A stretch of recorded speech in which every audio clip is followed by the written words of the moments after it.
We have the Nikon D7000.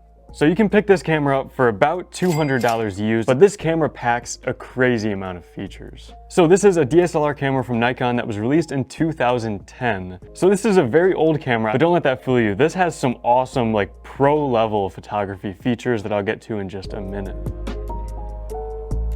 So this has an APS-C size CMOS sensor with a 1.5 times crop factor. It can shoot 16 megapixel RAW photos and also record 1080p video at 24 frames per second. So same video capabilities as the last camera, the Sony a5000. Except this camera is a DSLR camera with Nikon's f-mount.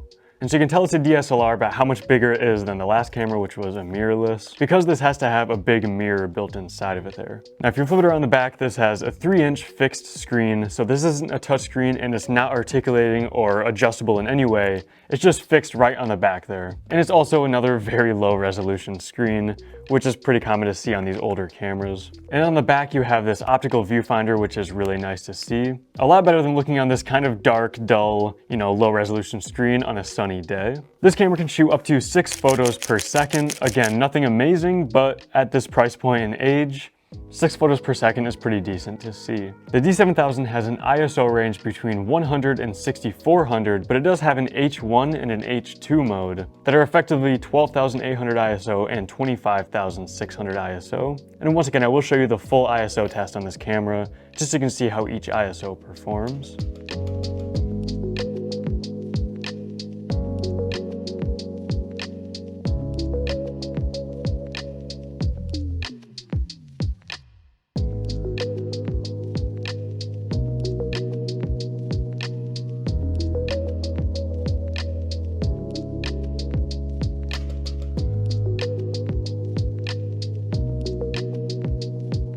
This camera has no built-in stabilization, but it does have a built-in flash right up top here. And for SD card slots, this has 2 SD card slots right on the side. Now this is one of those pro-level features that this is the only camera on this list that has 2 SD card slots. And that's really awesome to see. And even nowadays, dual SD card slots are really saved for the higher end cameras. And that's a great addition to see in the D7000. And then last but not least, this camera does have weather sealing, which is also a great thing to see in something that's usually reserved for higher end cameras. And it comes in at 780 grams. So like I said, this is definitely a bigger and bulkier camera than a mirrorless camera like the a5000 that we just looked at. So some of the standout, pro level features that this camera offers are, like I said already, the dual SD card slots. It has weather sealing as well, which is the only camera on this list with weather sealing. You also have this LCD screen up top that shows just some of your main settings. So you can see those without having to look down your viewfinder or check your screen. You can just easily check them all the time. You have a great feeling magnesium alloy body with a nice deep grip. It feels really good in the hand. It has a ton of weight to it, which isn't really a pro or a con. I think it feels really good in the hand,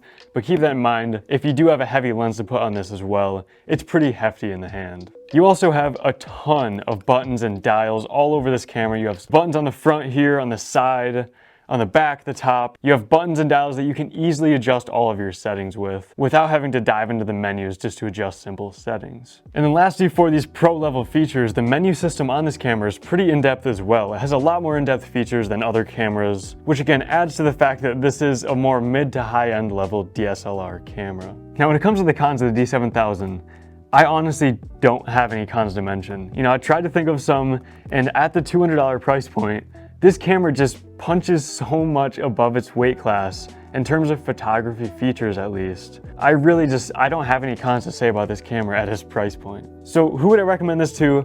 Honestly, if you want to focus mainly on photos, you don't plan on doing really any sort of video at all, you just want a great photography camera at a $200 price point, this camera pretty much can't be beat in terms of just the raw specs at $200 for an interchangeable lens camera. Now it does record decent quality video, and it does have a microphone port on the side, so you can put an external microphone, get good audio in 1080p 24 frames per second. But the autofocus in video mode is pretty bad, so you kind of have to use manual focus. And again, this is definitely better than the a5000 in terms of just video features. Having that mic input is really good to see. You have a hot shoe up top that you can attach the microphone to. But again, I'd probably recommend using manual focus and being limited to only 1080p at 24 frames per second. You can't do any sort of slower motion stuff or anything like that.